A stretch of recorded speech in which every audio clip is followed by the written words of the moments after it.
मोक्षमार्गस्य नेतारं भेत्तारं कर्मभूभृतां यातारं विश्वतत्त्वानां वन्दे तद्गुणलब्धये। महानुभाव, आज 10 लक्षण धर्म में उत्तम ब्रह्मचर्य धर्म और तत्वार्थ सूत्र की अध्यायों में अंतिम 10वीं अध्याय। भव्यात्माओं, 7 तत्व हैं। जीवाश्रव, बंध, संवर, निर्जरा, मोक्षास तत्व।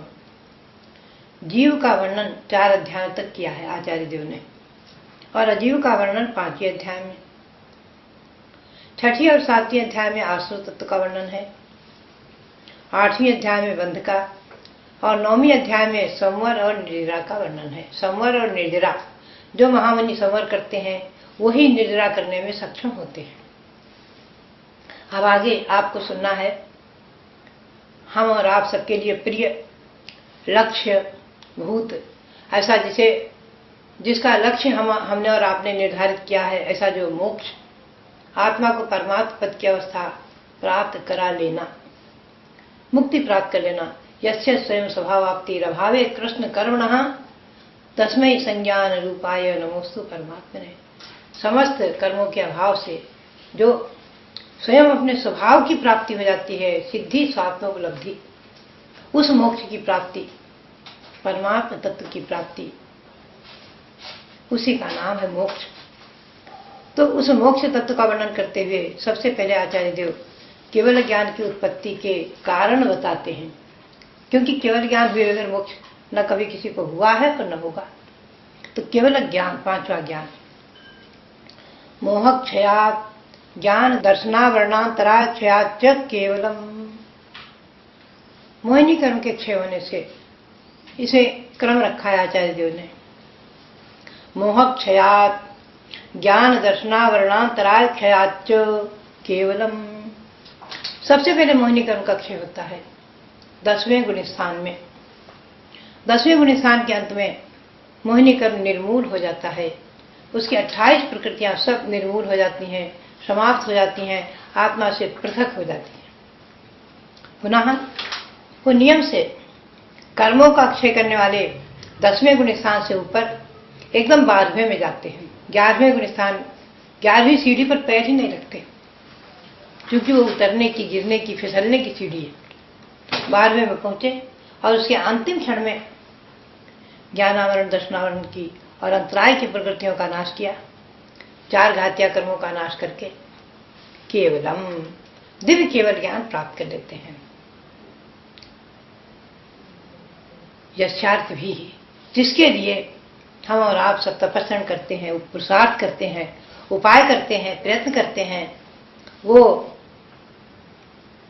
कार्य समय सार, अनंत चतुष्टय स्वरूप कार्य समय सार प्रकट हो जाता है। अनंत चतुष्टय, अनंत ज्ञान, अनंत दर्शन, अनंत सुख और अनंत वीर्य और 9 लब्धियां प्रकट हो जाती हैं। भव्यात्माओं, पुनः क्या होता है? बंध हेतु भाव निर्जराभ्याम कृष्ण कर्म विप्र मोक्षो मोक्षः। बंध के हेतु उनका अभाव हुआ, बंध के हेतु का अभाव हुआ। बंध के हेतु में मूल कारण है मोहिनी कर्म, उसका अभाव हुआ। और निर्जराभ्याम, कर्मों की निद्रा होते ही, कर्म निर्जीर्ण होते ही संपूर्ण कर्म झड़ते ही संपूर्ण कर्मों का क्षय होना। कृष्ण कर्म विप्र मोक्षो, संपूर्ण कर्म आत्मा से विशेष रूप से उनका मोक्ष हो जाता है, उनकी मुक्ति हो जाती है, छूट जाते हैं। कोई बंधन में जकड़ा है, कहते हैं छूट गया, जेल से छूट गया, बंधन से छूट गया। तो छूटना, कर्मों से छूटना, भव्यात्मा कर्मों से छूटना ही मोक्ष है। इस बात को ध्यान में रखना, इसी का नाम मोक्ष है। मोक्ष होता है तो क्या होता है? तो उसमें सब बताया है कि औपसर्गिकादि भाव और भव्यत्वादि भाव समाप्त हो जाते हैं। केवल रहता है केवल सम्यक्त्व, ज्ञान, दर्शन और सिद्धत्व आदि, यही सब गुण उसमें रह जाते हैं। मुख्य रूप से 8 कर्मों के अभाव से 8 गुण माने हैं सिद्धों के, लेकिन अनंत गुण प्रकट हो जाते हैं। तदनंतर मूर्ध्वम गच्छत्यालोकांतात्, इसके बाद वो जीव नियम से उसी स्थान से एकदम लोक के अग्रभाग पर पहुंच जाता है। और आगे क्यों नहीं जाता है? क्योंकि आगे धर्मास्तिकाया भावात्, धर्मास्तिकाय नहीं होने से आगे तनुवाद बले के अंत में स्थित हो जाते हैं। बंधात्माओं, ये सब बताया हेतु कि पूर्व प्रयोगात, असंगत्वात्, बंधच्छेदात्, तथागति परिणामाच्च, सब उदाहरण दिए हैं कि पूर्व में बार बार प्रयोग किया है ऊपर गमन करने का, सिद्धालय में जाने का, ध्यान में, और असंग बंधन के छूटने से, मुक्त यानी संग परिग्रह के छूटने से, शरीर के भी छूटने से, और बंध का उच्छेद हो जाने से, और वैसा जीव का स्वभाव होने से ये ऊर्ध्वगमन करता है आदि। तो वहां पर सिद्धों में कोई भेद नहीं है। फिर भी आचार्य ने भेद कर दिए हैं 12 अनुयोग से, क्षेत्र की अपेक्षा, काल की अपेक्षा, गति आदि की अपेक्षा भेद किए हैं, वो आप समझ लीजिए। तो इस प्रकार से तत्वार्थ सूत्र में मैंने आपको 10वीं अध्याय बताई। इस तत्वार्थ सूत्र के पठन से, केवल पढ़ने से एक उपवास का फल मिल जाता है, और अर्थ सहित पढ़ने से तो अनेकों उपवास का फल प्राप्त होगा। ये द्वादशांग का सार है, मूल है। जैन धर्म में तत्वार्थ सूत्र एक मूल ग्रंथ है। बंधात्माओं, इसका आप स्वाध्याय अवश्य करें, पूरी अध्याय पूरे अर्थ से मनन करें। अब मैं आपको ले चलती हूँ धर्म की ओर। जो 10 लक्षण पर्व में धर्म है, उत्तम ब्रह्मचर्य धर्म। ब्रह्मस्वरूप ही सात्मनिचर्यते यो संघेप्यसौ वसति सद्गुण संपदाप्त्यै, त्रैलोक्य पूज्यमपि सुत्तम धर्ममीडे तम योगिनम हृदय दधे पिच ब्रह्मचर्यम्। अध्यात्मा, त्रैलोक्य पूज्यमपि सुत्तम धर्ममीडे, बहुत ही सुंदर है।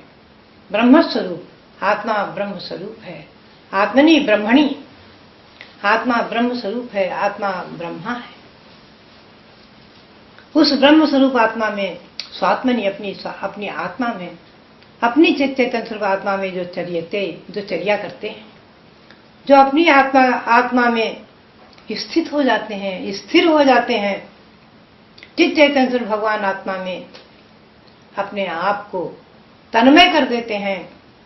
संघेप्यसौ वसति सद्गुण संपदाति, और गुरु के संग में रहते हैं, व्यवहार से गुरु के संग में रहते हुए सद्गुण संपदात्यै, सद्गुणों की संपत्ति, उसकी प्राप्ति के लिए जो व्यवहार में गुरु के संग में रहते हैं, मुनियों के संग में रहते हैं, आचार्यों के संग में रहते हैं, उनके त्रैलोक्य पूज्यम अपि सु उत्तम धर्म, त्रैलोक्य पूज्य जैसा ब्रह्मचर्य धर्म उनके प्राप्त होता है।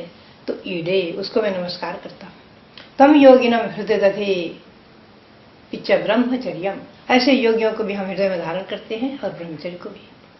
जो ब्रह्म स्वरूप निजात्मा में चर्या करते, सुस्थिर होकर सद्गुण संपत्ति की प्राप्ति है, तो उन संग में रहते श्रुत तत्पर, त्रैलोक्य पूज्य भी उत्तम ब्रह्मचर्य इसको नित नमते हैं। उन मुनि को ब्रह्मचर्य वृक्ष को भी हृदय कमल में धरते हैं। भगात्मा, देखा जाए तो पूर्ण ब्रह्मचर्य का पालन करने वाले साधुगण वो महाव्रती कहलाते हैं, और महाव्रत का पालन करके किए बगैर मोक्ष की प्राप्ति संभव नहीं है। स्त्री मात्र का त्याग करना, और जो गृहस्थाश्रम में रहते हुए स्वस्त्री में संतोष करते हैं, स्वस्त्री बस परिस्थिति त्याग जिनके नियम है, वो देश अनुवृत्ति, ब्रह्मचर्य अनुवृत्ति अथवा शील वृत्ति कहलाते हैं। शील व्रत का भी इतना प्रभाव है कि शेष सुदर्शन, उसको फांसी की, उसको मृत्यु की सजा दी राजा ने, धोखे में आकर, रानी के बहकावे में आकर, और वो उत्तम ब्रह्मचर्य अनुव्रत का पालन करने वाले शील वृत्ति सुदर्शन, देवों ने सूर्य से सिंहासित कर दिया, देवों ने आकर उनकी रक्षा की। भगात्माओं, महारानी सती सीता, शील के प्रभाव से अग्नि को जल बना दिया। द्रौपदी का शील का प्रभाव, उसकी रक्षा हुई। और तो क्या, और देखा जाता है, शास्त्रों में सुना जाता है महासती चंदना, आपने बहुत बार सुना है। जब सेठानी ने अकारण ही शंका से उसके हाथों में बेड़ियां, हथकड़ी डाल दी, पैरों में बेड़ियां डाल दी और भगवान महावीर उधर आते हैं, एकदम पड़गहन के भाव से उठती है, उसके शील के प्रभाव से, सतीत्व के प्रभाव से, ब्रह्मचर्य के प्रभाव से बेड़ियां झड़ जाती हैं। अनंतमती आदि अनेकों उदाहरण हैं। युद्ध में कौरवों की तरफ से युद्ध करते हुए भीष्म पितामह, जिन्होंने अखंड ब्रह्मचर्य पाला था, ऐसे भीष्म पितामह मरणासन स्थिति में थे। एकदम आकाश मार्ग से हंस और परमहंस नाम के चारण रिद्धिधारी मुनि आ गए उनके पुण्य के प्रभाव से, और संबोधित करके संन्यास विधि से उनको संलेखना दे दी, संलेखना विधि व संलेखना दे दी। चतुर्विध आहार त्याग करके वो महामना भीष्म पितामह उसी क्षण मर करके लोकांतिक देव हो जाते हैं, ब्रह्म स्वर्ग में देव हो जाते हैं। अनेक महिमाएं ब्रह्मचर्य की गाई हैं। तो भव्यात्माओं, ये 10 लक्षण धर्म क्रमशः सिद्धि प्रासाद निश्रेणी पंक्तिवद भवे देहिनाम 10 लक्षण धर्मोऽयं नित्यं चित्तं पुनातुनः। मैंने ये भाव संजोए हैं कि ये 10 लक्षण धर्म सिद्धि प्रासाद निश्रेणी पंक्तिवत, ये मोक्ष महल में, मोक्ष रूपी प्रासाद महल में चढ़ने के लिए सीढ़ी है, सीढ़ी की पैड़ी है, सीढ़ी की पैड़ियां हैं भव्यों के लिए। ऐसा है 10 लक्षण धर्म नित्य ही हम सबके आपके चित्त को पवित्र करे। भव्यात्माओं, ये 10 लक्षण धर्म केवल 10 दिन की आराधना के लिए ही नहीं है, हमेशा हमेशा सतत इसकी आराधना करें, सतत इसका जाप करें, सतत इसे हृदय में धारण करें, इन धर्मों को अपने में अवतरित करें, उस रूप परिणत हो जाए। हे धर्म कल्प रक्षत्वाम वंदे भक्त्या त्रिशुद्धितः ज्ञानमत्या समम मह्यम स्वर्ग मोक्ष फलम दिशो। अंत में मैंने याचना की है कि हे धर्म कल्प वृक्ष, हे धर्म कल्प वृक्ष, धर्म कल्प वृक्ष है, जो मांगो सो मिलेगा। तो हम वंदे भक्त्या त्रिशुद्धिता, आपको मैं मन वचन काया की शुद्धि पर नमस्कार करती हूँ। ज्ञानमत्या समम, केवल ज्ञानमती सहित, केवल ज्ञान पूर्वक मुझे स्वर्ग और मोक्ष फल को तू प्रदान कर। इस धर्म कल्प वृक्ष से आप स्वर्ग और मोक्ष फल की प्राप्ति नियम से होगी, तो मोक्ष फल की इच्छा करें। भव्यात्माओं, इसकी ये भक्ति अंतरिका भी है, आप पढ़ेंगे। तो भव्यात्माओं, ये धर्म ओम ह्रीम उत्तम ब्रह्मचर्य धर्मांगाय नमः, इस मंत्र की माला फेरें। ये 10 लक्षण धर्म हमारे और आपके जीवन में मंगलमयी हो, प्रतिवर्ष याद दिलाने के लिए आता है। फिर भी प्रतिवर्ष क्या, प्रति महीने, प्रतिदिन और प्रति क्षण इन धर्मों में अपने उपयोग को लगाएं।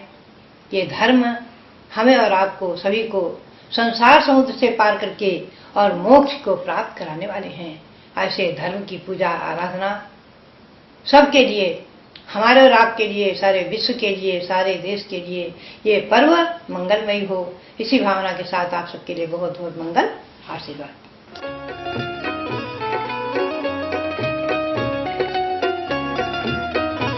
धर्म प्रेमी बंधुओं, आप सब लोगों ने 20वीं सदी के प्रथमाचार्य श्री शांति सागर महाराज और उनके प्रथम पट्टाचार्य शिष्य आचार्य श्री वीर सागर महाराज के विषय में संक्षिप्त कथानक सुना है।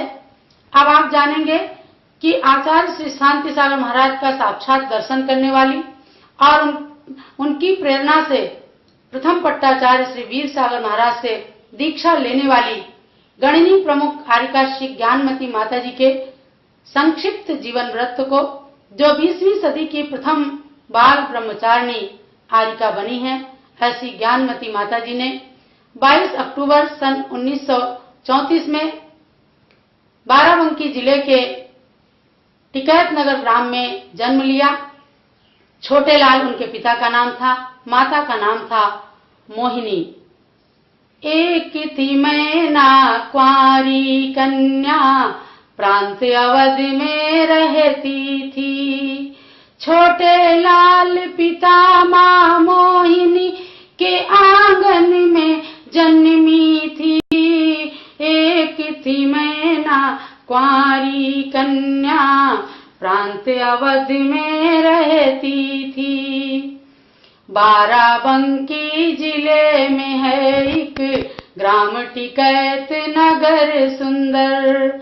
सन 1934 में वहाँ जन्मी एक कन्या सुंदर। शरद पूर्णिमा की रात्रि में वह देवी बन प्रगटी थी। एक थी कुंवारी कन्या मैना, प्रांत अवध में रहती थी। सन 1952 में जब शरद पूर्णिमा तिथि आई, श्री आचार्य देशभूषण से ब्रह्मचर्य दीक्षा पाई। अपने मोही मात पिता को वह समझाया करती थी। एक थी मैना कुंवारी कन्या, प्रांत अवध में रहती थी। सन 1953 में क्षुल्लिका वीरमती कहलाई। चांदनपुर महावीर की धरती पर पहली दीक्षा पाई। उनके मन में ज्ञान की धुन दिन रात समाई रहती थी। एक थी कन्या कुंवारी मैना, प्रांत अवध में रहती थी। श्री आचार्य वीर सागर ने उनको फिर दीक्षा दे दी। ज्ञानमती आरिका बना बस छोटी सी शिक्षा दे दी। अपने नाम को ध्यान में रख ये ज्ञान साधना करती थी। एक थी मैना कुंवारी कन्या, प्रांत अवध में रहती थी। बंधुओं, आपने संक्षिप्त कथानक जो जाना, वास्तव में गुरु ने जो इनको शिक्षा दी कि ज्ञानमती तुम अपने नाम का सदैव ध्यान रखना। आज तक भी ये गुरु शिक्षा को सदैव अपने मन में रखती हैं। इन्होंने अपने जीवन के अंदर कभी कोई आगम विरुद्ध कार्य नहीं किया। यही कारण है कि सारी दिगंबर जैन परंपरा में, चाहे वो साधु हों, मुनि हों, आचार्य हों, आरिका हों, श्रावक हों, सब लोग ये जानते हैं कि ज्ञानमती माता जी का कहा हुआ हर एक वाक्य जिनवाणी का वाक्य होता है। पूर्व जन्म का पुण्य, इस जन्म से मिले माता के धार्मिक संस्कारों से ज्ञानमती माता जी आज 58 वर्षों से निरंतर रत्नत्रय की साधना कर रही हैं। जैन समाज की सर्वोच्च साध्वी, वरिष्ठतम साध्वी हैं ज्ञानमती माता जी।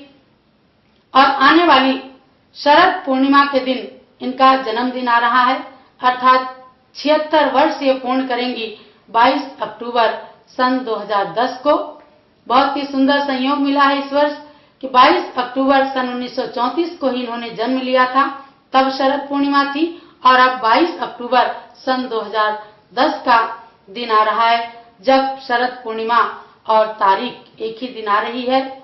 ज्ञानमती माता जी का जन्मदिन मनाने के लिए, उनके चरणों में अपनी विनयाञ्जलि समर्पित करने के लिए आप सब जम्बूद्वीप हस्तिनापुर पधारें और वो ज्ञानमती माता जी युग युग तक जीवंत रहें, उनकी कृतियां अमर रहें, वे हम सब के ऊपर अपना वरद हस्त बनाए रखें। पूज्य माता जी के चरणों में यही शत शत वंदन। प्रत्येक जानकारी के लिए संपर्क करें कर्मयोगी ब्रह्मचारी रविंद्र कुमार जैन, अध्यक्ष दिगंबर जैन त्रिलोक शोध संस्थान, जम्बूद्वीप हस्तिनापुर, मेरठ, उत्तर प्रदेश।